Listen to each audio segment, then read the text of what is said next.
Boa noite para todo mundo. É a terceira live da semana. Hoje nós vamos falar sobre mais um livro. Deixa eu tomar aqui um gole d'água enquanto vocês vão entrando. Oi, Gabi. Hoje você conseguiu entrar. Oi, Cami. Muito bem. Vamos começar do começo. Para quem não me conhece, eu sou a Kellen Lubrigatti. Eu sou coach especialista em Feng Shui e hábitos. E essa semana eu tenho falado bastante sobre hábitos com vocês, né? E estou trazendo alguns insights de livros. Então, hoje a gente vai falar sobre alguns insights do livro A Arte de Falar e Fazer. Deixa eu pegar aqui a capa dele para vocês verem. É no Kindle, mas dá para ver a capa. Ela só fica preta e branca. E para a capa. Cadê a capa? Esse livro aqui, A Arte de Falar e Fazer, a capa colorida é com amarelo e é do Jerônimo Temel, que é um coach, né? Que foi onde eu fiz minha formação em coach, inclusive. Com quem eu fiz minha formação em coach. E hoje nós vamos falar sobre os insights que esse livro traz sobre hábitos. Né? Então vamos começar falando ali. O livro ele fala basicamente sobre procrastinação e sobre aprender a realmente começar a agir, né? Sair dessa linha de procrastinação. Então ele começa contando ali várias histórias e falando sobre um ciclo negativo que as pessoas costumam entrar quando elas entram na procrastinação. E já adiantando aqui para vocês, a procrastinação ela é um hábito, né? É um padrão que a gente tem de atitude que é deixar para fazer depois as coisas que a gente deveria fazer agora. Então, esse ciclo negativo, ele é assim. Você se compromete em fazer alguma coisa, aí você não faz aquela coisa, aí você sente culpa porque você não fez. Aí você produz menos porque você está se sentindo culpado. E daí você sente mais culpa porque você produziu menos.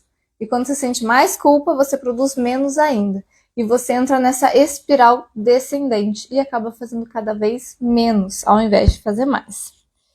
E ele traz também os estágios de desesperança, né? Que são aquelas.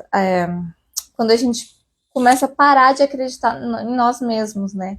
Então ele coloca ali como 4 estágios de desesperança, que são os estágios mais críticos da procrastinação, né? O primeiro estágio é quando você acredita em você e você vem com uma ideia mirabolante e todo mundo compra a sua ideia, mas você acaba não fazendo, por diversos motivos. Então, você já quebra ali um pouco da confiança das pessoas. Quando você entra no segundo estágio, quando você vem com ideias diferentes, ideias mirabolantes, planos ou até coisas mais simples, e as pessoas já começam a duvidar que você vai fazer. Mas elas ainda têm ali uma pontinha de esperança, mas elas já estão duvidando, já não compram a ideia com facilidade, porque você, por diversas vezes, já não cumpriu aquilo que você disse que ia fazer. O terceiro estágio é quando as pessoas já não acreditam mais em você e você começa a duvidar. Você acha que você consegue, mas você já tem ali um pezinho atrás com você mesmo. Então você acha que consegue, mas você vai contar a ideia para as pessoas, você já conta sem brilho, já conta com receio, porque você não sabe, você acha que as pessoas já não vão acreditar em você e você também acaba tendo esse receio maior de fazer as coisas, porque você já está começando a duvidar que você pode fazer. E quando você entra no quarto estágio, que é o mais forte de todos, é quando você já passa a acreditar que você não consegue mudar o jogo, que você não acredita, que você não vai conseguir realizar aquilo. Então, você às vezes nem traz a ideia para as pessoas, ou quando traz, já traz duvidando de si mesmo. Então, você acredita que não é mais possível mudar o jogo. E esse estágio é muito grave, né? Porque isso diz respeito não só com questões de trabalho, mas com tudo na vida. E por que ele fala sobre esses estágios? Para a gente conseguir entender aonde que a gente está. Então, as pessoas que se decepcionaram com elas mesmas ou com outras pessoas ao seu redor, por muitas vezes começam a entrar nesses estágios. É bom a gente saber aonde a gente está no meio desses estágios para ver assim o que eu preciso fazer para mudar, né? Dependendo de onde você está, você precisa de uma ajuda maior. Você precisa passar a acreditar mais em você, você precisa fazer várias coisas, talvez buscar uma terapia, buscar realmente uma ajuda diferente para conseguir virar o jogo, né? E se você já está ali no estágio, nos primeiros estágios, às vezes você consegue virar o jogo antes de você chegar nos estágios mais baixos.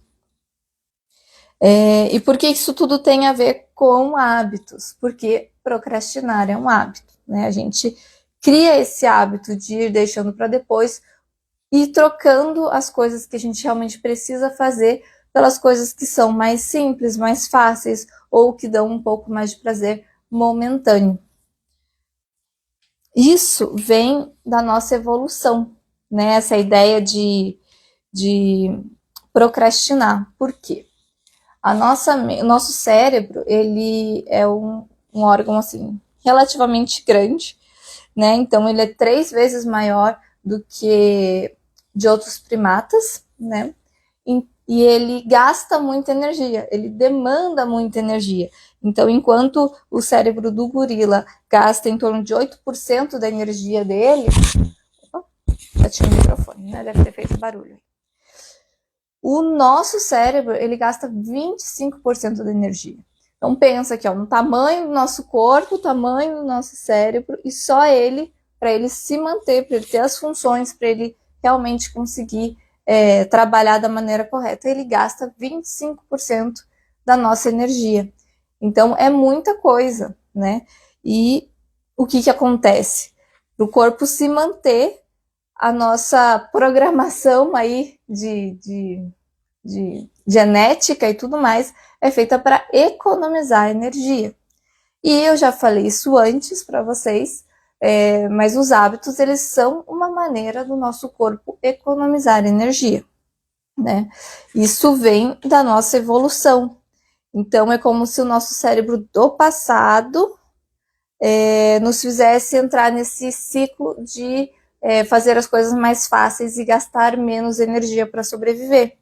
Mas hoje em dia a gente precisa muitas vezes abrir mão do mais fácil hoje para a gente garantir uma sobrevivência. Então a gente precisa cuidar da alimentação hoje para ver os efeitos no futuro, a gente precisa cuidar do nosso corpo hoje para ver os efeitos no futuro, a gente precisa trabalhar hoje, guardar dinheiro hoje para ter ali os benefícios no futuro, né? Então o nosso organismo, ele funciona da maneira ainda de uma vida primitiva, que você precisava ter energia para caçar e guardar a energia o máximo que você pudesse.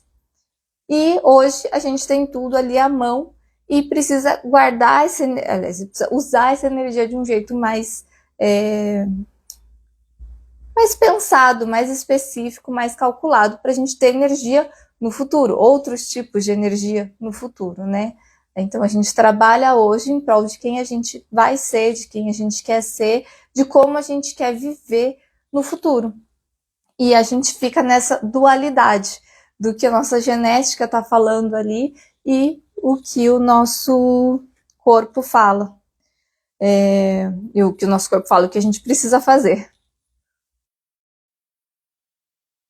Hoje a gente tem como se nossa mente vivesse na savana ali, no modo caçador-coletor, mas a gente tem a geladeira cheia, a gente tem iFood para pedir, a gente tem tudo à nossa mão, a gente tem carro para levar a gente para os lugares, a gente tem tudo mais facilitado, digamos assim, mas muitas vezes o nosso sistema fisiológico e a nossa mente, elas ainda funcionam como se a gente tivesse a escassez de tudo, como se a gente tivesse aquele padrão antigo de energia. Muito bem. Vamos ver o que mais que nós temos aqui. O hábito, né? Ele tem muito a ver, o hábito, a procrastinação, tudo isso, ele tem um vínculo muito grande com a dopamina, que é esse hormônio que nos ajuda a nos mover, né?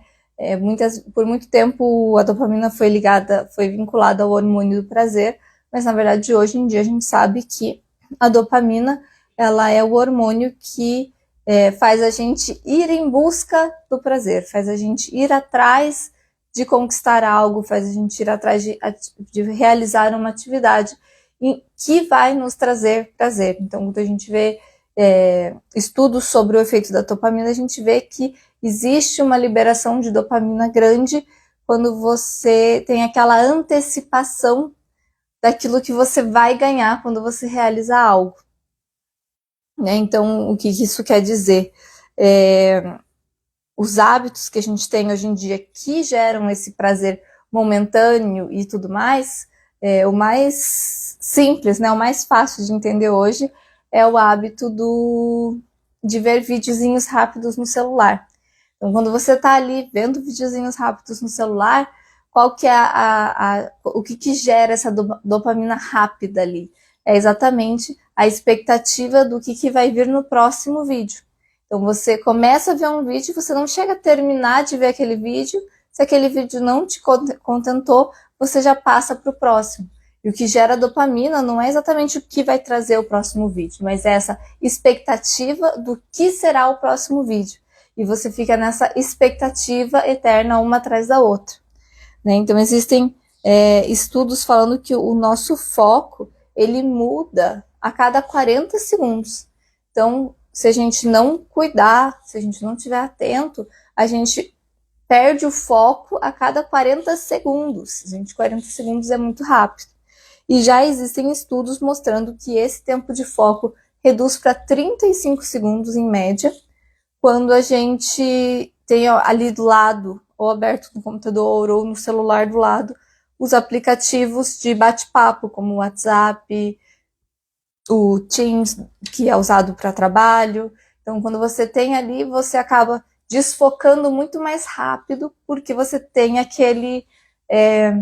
aquela possibilidade de receber uma mensagem, seja ela boa ou ruim, mas essa possibilidade de receber essa mensagem faz com que a sua mente não consiga focar naquilo que você está fazendo, e a cada 40 segundos, em média, ela desvia a atenção para procurar essas novas mensagens, essas fontes de prazer e tudo mais.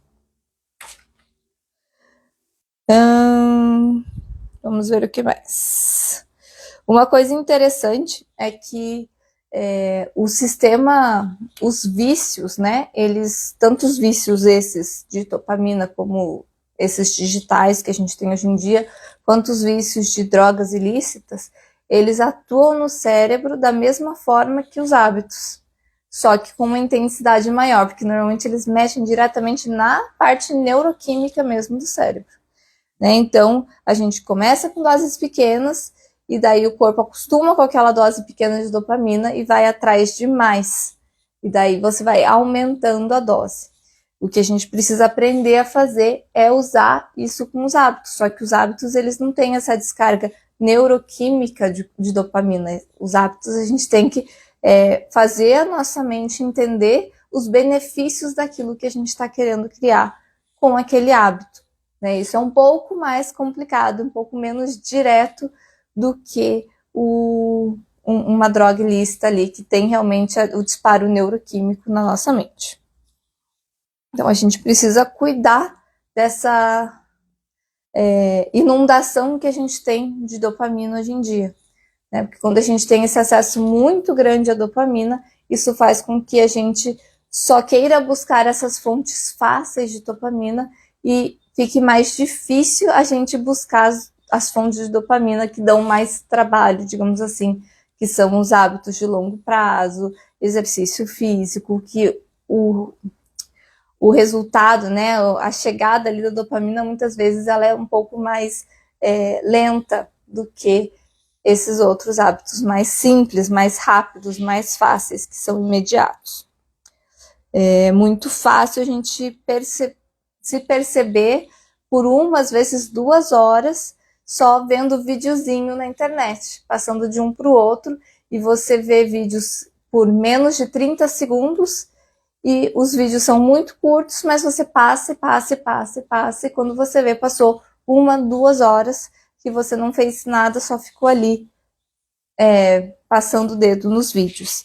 E isso é uma descarga de dopamina bem intensa e que pode dificultar muitas vezes a gente controlar toda essa dopamina no corpo.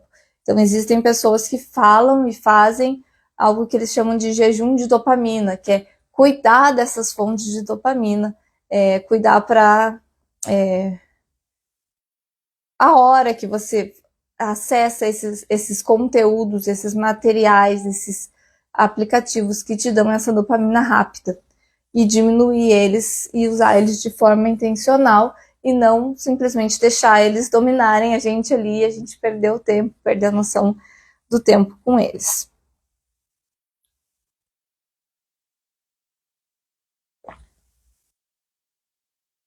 Muito bem. Tô morrendo de sede hoje. O que é interessante que ele traz no livro? Essa questão de que a procrastinação é um hábito. E como todo hábito, ela é passível de ser mudada. Então, você consegue aprender a lidar com a procrastinação, mudar, tirar esse hábito da sua vida ou reduzir ele, né, ao máximo na sua vida, ou às vezes até usar ele de forma intencional. Eu já usei ele de forma intencional. Funciona muito bem quando você tem diversas tarefas pequenas para fazer. Então, eu tenho ali a minha lista de tarefas do dia e quando os dias que eu tô mais desfocada, eu fico com elas do meu lado, porque a hora que eu me distraio de uma e vejo que não consegui evoluir naquela tarefa, em vez de ir para o celular ou ir navegar na internet, fazer uma coisa aleatória, eu vou para minha lista de tarefas e pego a próxima tarefa da lista e foco um pouquinho nela. Então eu vou procrastinando algumas tarefas, mas entre tarefas já pré-definidas. Então essa é uma maneira da gente usar a procrastinação de uma forma que seja a nosso favor. Então no começo, quando a gente começa a lutar contra a procrastinação, a quebrar esse hábito, é muito difícil, porque a gente procrastina há 30 anos, 40 anos. E agora a gente tem que mudar esse padrão.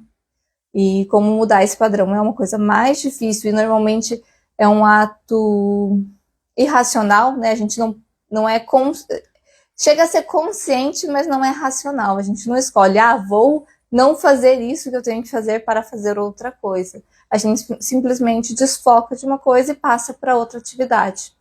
Né? Então, ele até pode ser consciente, mas ele não é uma escolha racional. E você ter essas táticas para usar essa mudança irracional no começo a seu favor pode facilitar você aprender a lidar com os hábitos e até a perceber quando que você está procrastinando.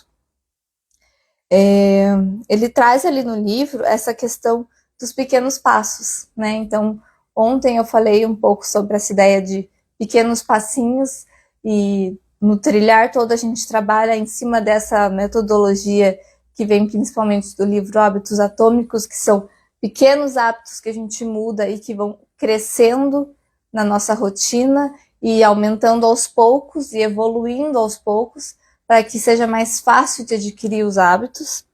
E ele traz essa história do tenista Novak Djokovic, acho que é assim que fala o nome dele. Né? E ele fala ali que o Djokovic virou tenista profissional em 2004 e ele estava ali, ele era a posição 680 do ranking, quando ele virou um tenista profissional. E nessa época, ele acertava 49% dos ganhos, ele ganhava 49% dos pontos na partida. Isso deixava ele com uma taxa de partidas ganhas de 49% e fazia com que ele ficasse nessa posição de 680. E em 3 anos ele subiu para a terceira posição. Né? Então, quando ele subiu para a terceira posição, a gente pensa que ele aumentou muito a produtividade dele, aumentou muito o desempenho dele. Mas quando a gente vai olhar em números, em percentuais, quando ele subiu para a terceira posição, ao invés de acertar 49% dos pontos, ao invés de ganhar 49% dos pontos da partida, ele passou a ganhar 52% dos pontos da partida. Então, em pontos percentuais, é uma coisa relativamente pequena, se você para pensar, né? As mudanças que ele fez foram pontuais para que ele realmente aumentasse um pouquinho o ganho dele nas partidas, né? Isso quer dizer que para ele ter um ganho muito maior, né? De 680 no ranking para terceiro no ranking, foram ali 3 pontos percentuais de 49 para 52 de acertos não, de ganhos de pontos na partida. E quando ele chegou a primeiro lugar no ranking, ele tinha um percentual de acerto de ganho ele tinha um percentual de pontos ganhos nas partidas de 55%.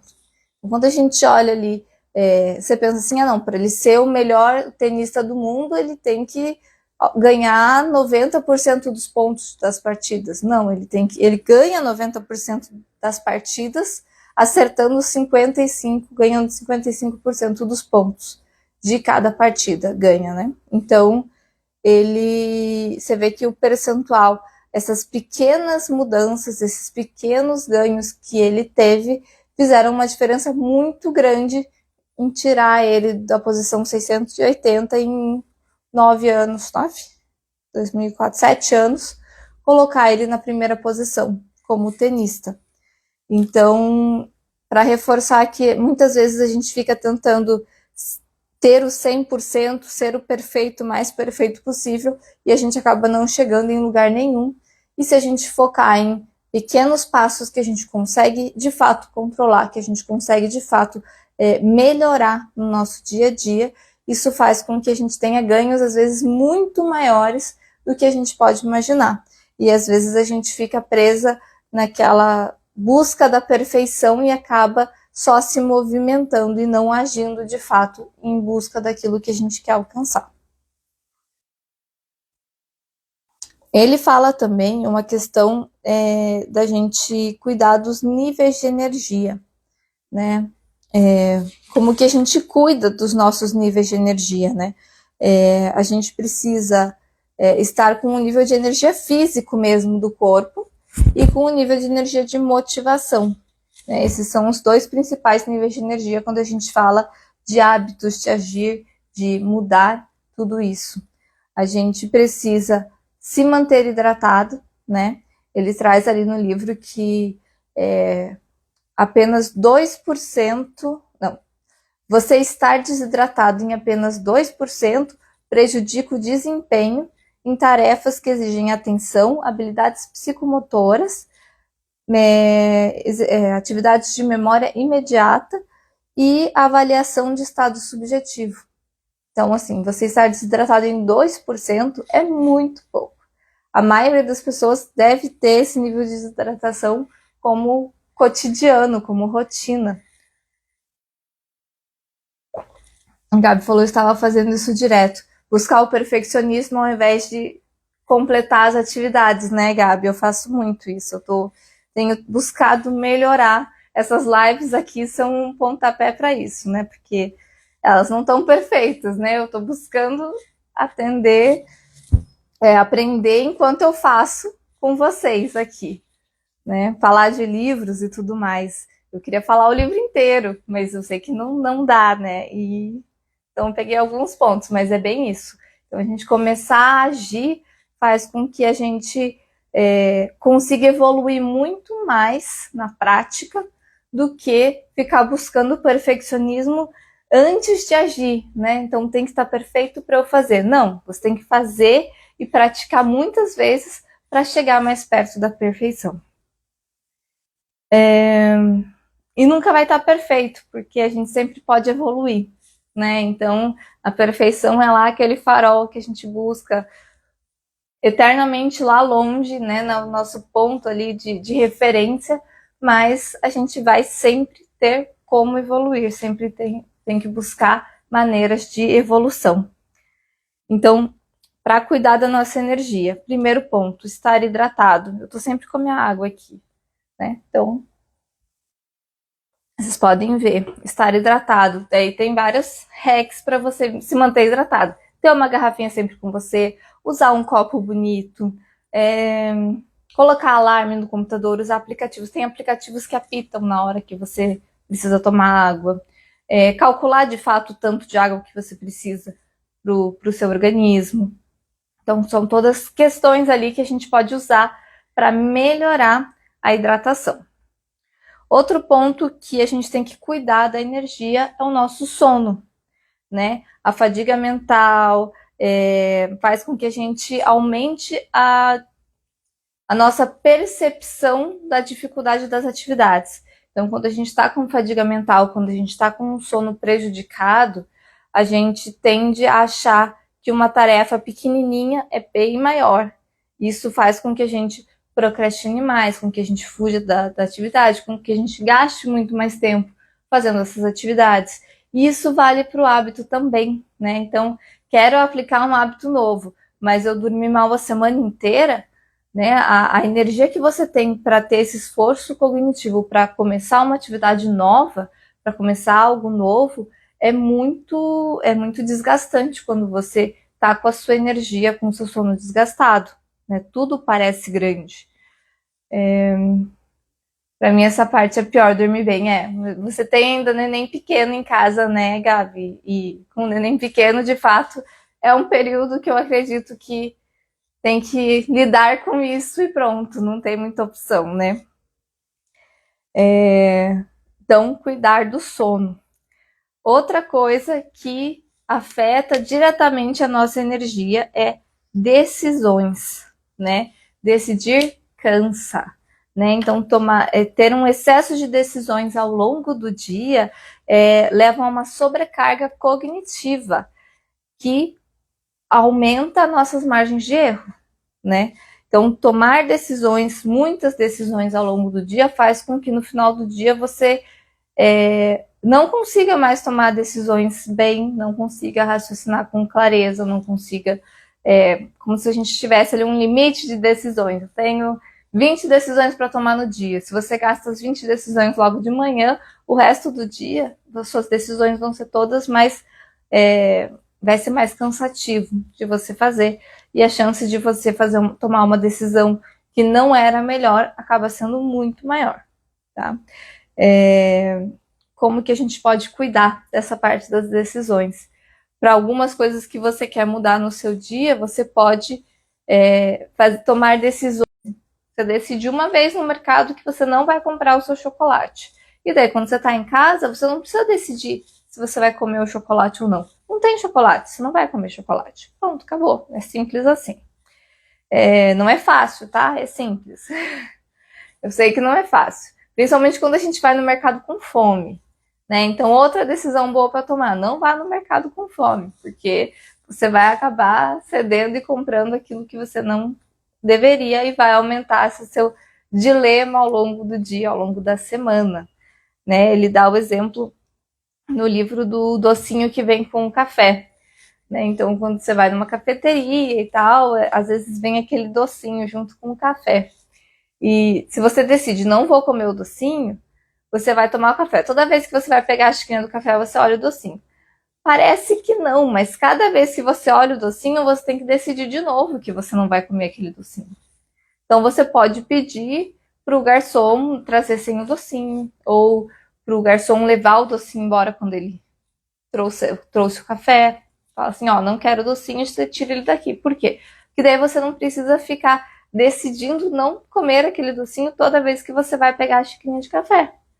Simplesmente o docinho não tá mais ali. Você decidiu uma vez que o docinho não fazia parte ali do seu plano, então você não precisa ficar olhando para ele e decidindo diversas vezes a mesma coisa. Então, fazer essas decisões assertivas ali, que diminuem as decisões que você vai ter ao longo do dia, facilitam também a cuidar da sua energia.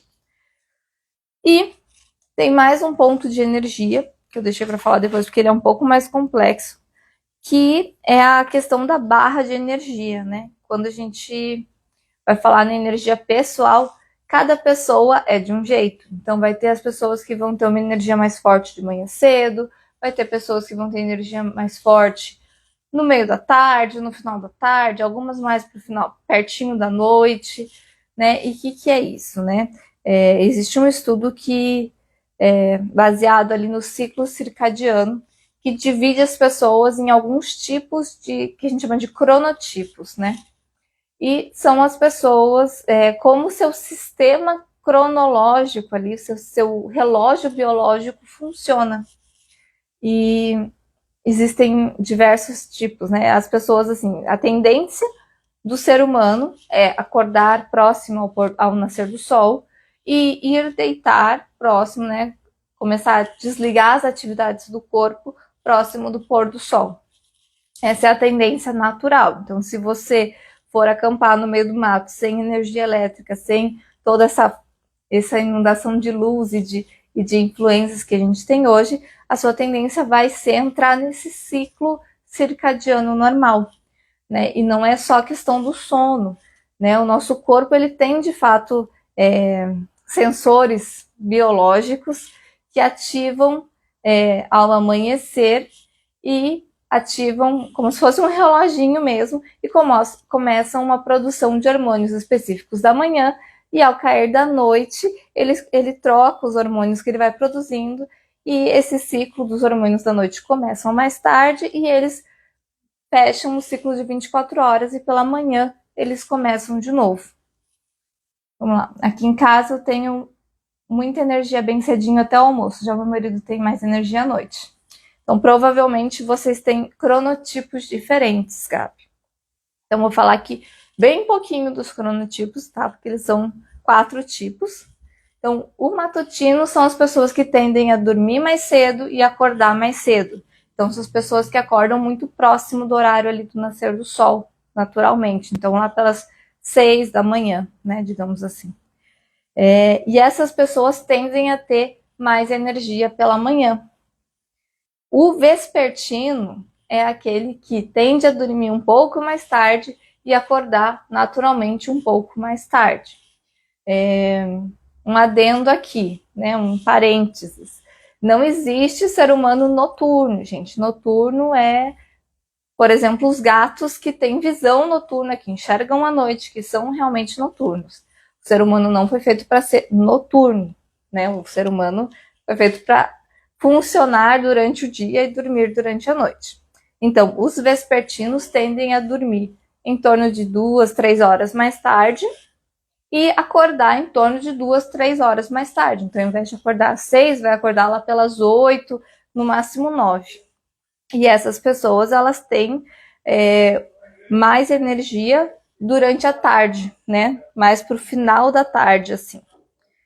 Os intermediários são as pessoas que oscilam um pouquinho, oscilam não, que estão no meio termo, sabe? Elas não acordam bem cedinho com o nascer do sol, mas elas também não acordam às 8, 9. Elas acordam aí pelas 7 e elas têm um nível de energia que fica ali mais próximo da hora do almoço, né? Então, início da tarde é o horário que elas têm mais energia.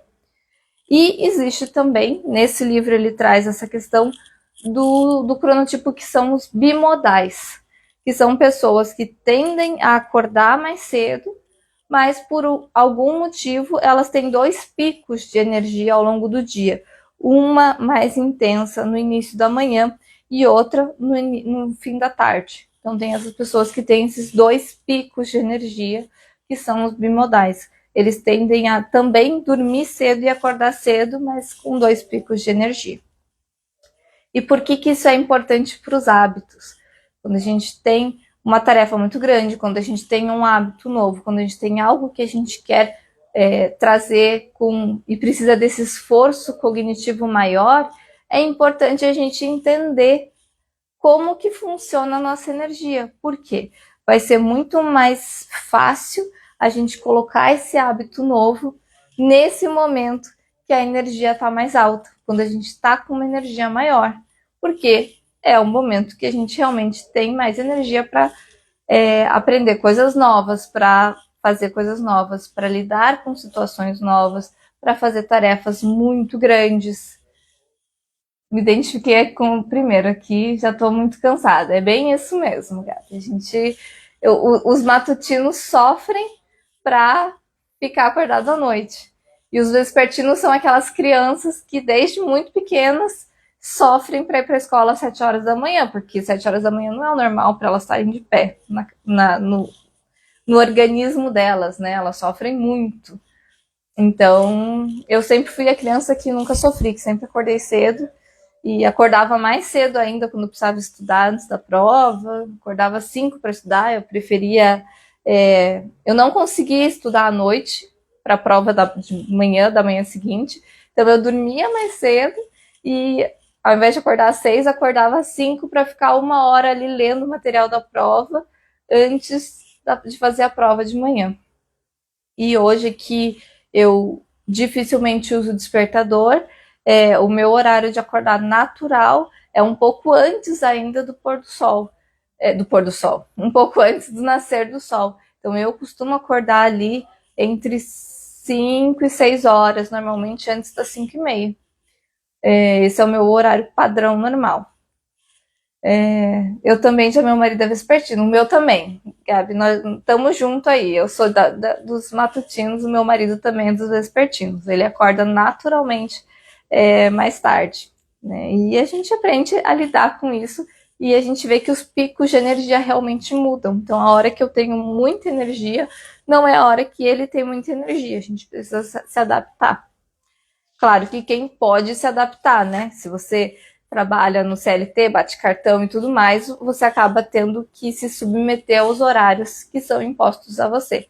Mas principalmente quem trabalha em home office, é muito legal você saber como que funciona as suas barras de energia, para você até saber como que você vai organizar seu dia, quais tarefas você vai colocar em qual período do dia.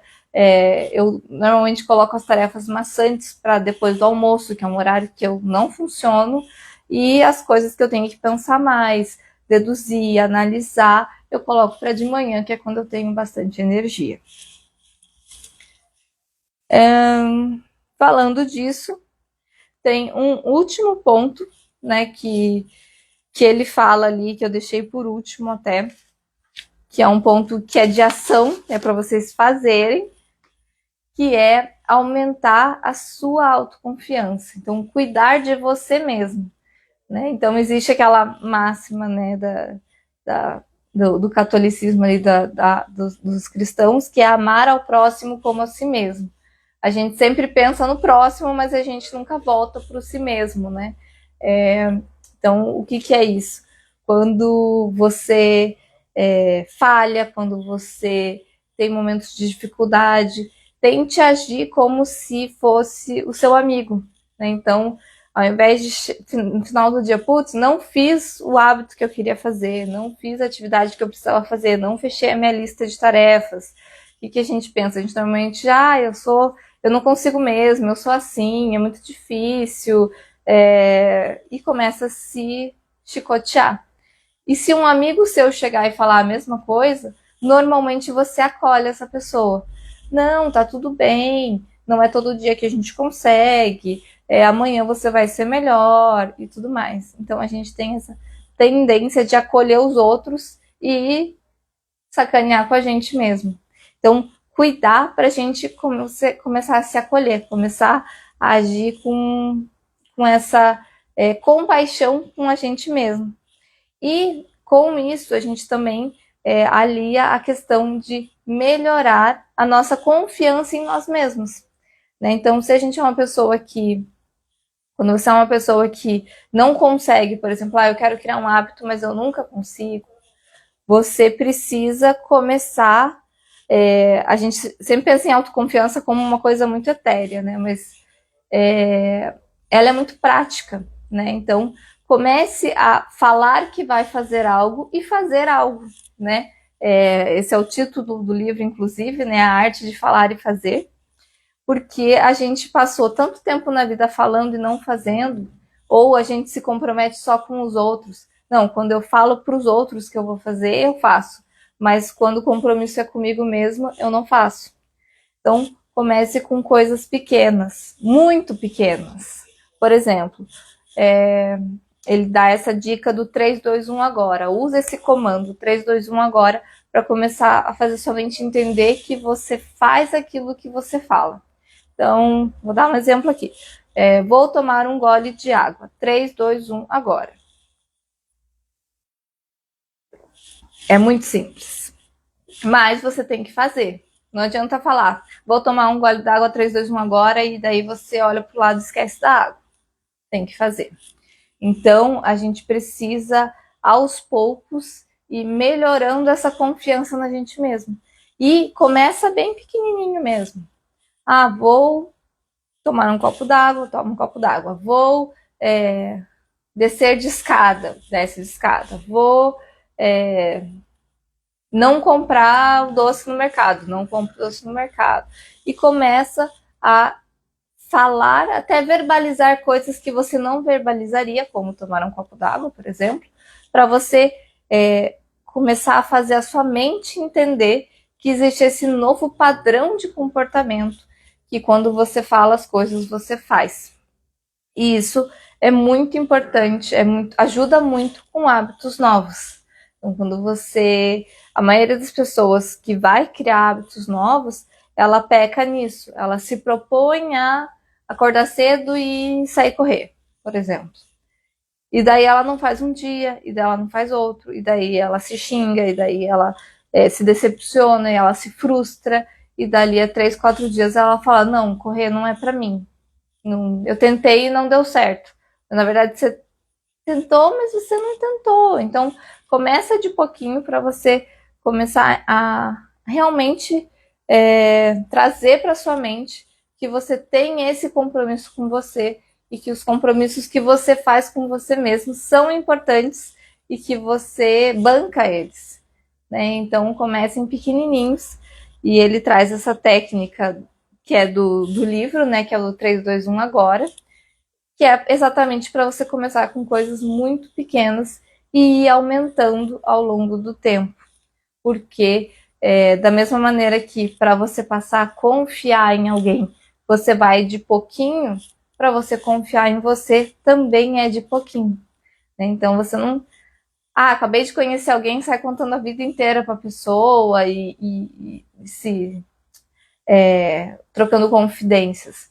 Você conhece uma pessoa, aí você convive um pouco com ela, aí você troca um pouquinho de confidências mais simples, aí você vê que a pessoa realmente foi confiável e estava ali quando você precisava, e você vai aumentando o nível de intimidade, de confiança aos poucos. É uma construção, né? Assim como todos os hábitos, assim como a nossa mente funciona, como todas as habilidades, é sempre um passo depois do outro, um pouquinho depois do outro, um dia depois do outro.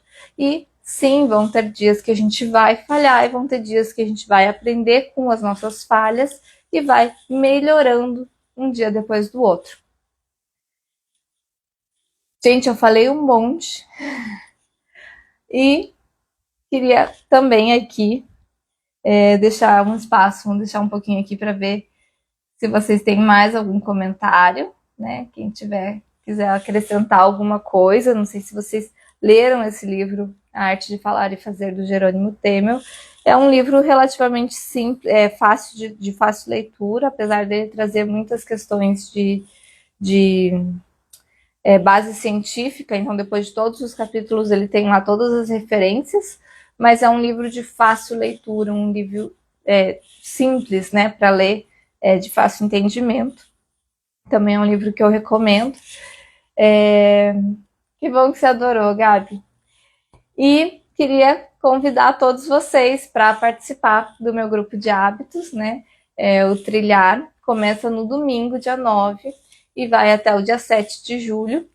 E são 4 semanas ali aprendendo a construir hábitos, aprendendo a trilhar, abrir essas trilhas mentais para os nossos hábitos, né? Com base científica, com base de livro, eu trago aulas extras ali que falam sobre o círculo circadiano, sobre essa questão dos cronotipos com uma profundidade um pouquinho maior, toda essa questão de aprender a criar hábitos, né? Então a gente vai trabalhar hábitos específicos nesse período, com um grupo de apoio, todo mundo se incentivando, mas toda a metodologia vocês podem usar depois para qualquer hábito que vocês queiram criar na vida de vocês. Liane escreveu: preciso quebrar a sensação de não terminar as coisas. Depois de sofrer muito com isso, resolvi começar pequeno com os jogos de Sudoku. Ficava sempre pela metade, agora sempre termino quando começo. Ó, é um hábito pequenininho ali que vai abrir um caminho na sua mente, falando para sua mente que você termina as coisas. E esse de terminar as coisas é um dos hábitos mais difíceis, né? Então a gente vai deixando tudo inacabado e daí de repente a gente tem um projeto grande que é acabar o projeto grande. Mas para a gente conseguir finalizar um projeto grande, ter esse hábito de finalizar as coisas grandes, a gente tem que saber finalizar as coisas pequenininhas também. É bem legal esse do Sudoku. Então, pegar coisas menores para você finalizar. Esse eu tenho treinado com uma coisa muito boba. Vocês vão rir de mim. Meu marido deve estar escutando. Se ele não estiver escutando na live, ele está escutando ali na sala. Eu sempre deixava a porta do guarda-roupa aberta. Agora eu estou tentando, toda vez que eu mexo no guarda-roupa, eu fechar a porta. É porta de correr, então ela fica aberta, ela não atrapalha. Mas é uma coisa tão simples e que sempre fica aberta. E faz uma semana que eu tô tentando manter ela fechada. Toda vez que eu pego alguma coisa, eu vou lá e fecho. Mas volta e meia eu vou lá e olho e eu esqueci ela aberta. Então, assim, são pequenos detalhes, assim, que montam padrões mentais pra gente. E o Jerônimo tem, eu acho que não tá nesse livro, mas ele tem uma frase que é muito interessante, que é: do jeito que a gente faz uma coisa, a gente faz todas. Então, se você não consegue fechar a porta do guarda-roupa que você acabou de abrir, você não vai terminar um projeto grande que você começou, você não vai finalizar as coisas. Então, a gente consegue usar esses pequenos detalhes que a gente vê que a gente deixa pontas soltas no dia para ir mudando o nosso padrão mental de pouquinho ali, para daí conseguir alçar novos voos, né? Conseguir melhorar em coisas maiores, né? A gente pode começar no pequenininho e criar essa mudança aos poucos e criando essas trilhas novas na nossa mente, essas maneiras novas de agir desde pouquinho. Então é isso, gente. As inscrições do Trilhar estão abertas até sábado. Amanhã tem mais uma live para a gente fechar. Vai ser mais um livro que eu vou falar com vocês, que é o livro... Esqueci o nome do livro. O Jeito Harvard de Ser Feliz. Então amanhã eu vou trazer alguns insights de hábitos que tem nesse livro, O Jeito Harvard de Ser Feliz, e que eu uso ele, inclusive, na metodologia do Trilhar. Todos esses livros, eles têm um pouquinho deles no Trilhar também. E amanhã vai ser 12:30. Então, sexta-feira, 12:30, né? Para as pessoas que não podem no final do dia, vou agradar um pouquinho as pessoas que têm um tempinho ali na hora do almoço, podem vir almoçar comigo, né? Assistir a live almoçando, não tem problema. Espero vocês amanhã, 12:30. E todo mundo que quiser aprender um pouco mais sobre hábitos, entender como é que funciona toda essa metodologia de criação de hábitos na vida e no dia a dia para melhoria constante, entra no Trilhar, vem falar comigo, porque a gente pode começar esse caminho novo agora, na metade do ano, e dá tempo de fazer muita coisa agora até o final do ano e cumprir várias metas que às vezes estão ali, você se propôs em janeiro, mas elas estão esquecidas. Então, o Trilhar é uma boa hora para rever todos esses pontos, rever todas essas metas e rever esse plano de ação para até dezembro completar ali suas metas do ano. Então, é isso. Boa noite, gente.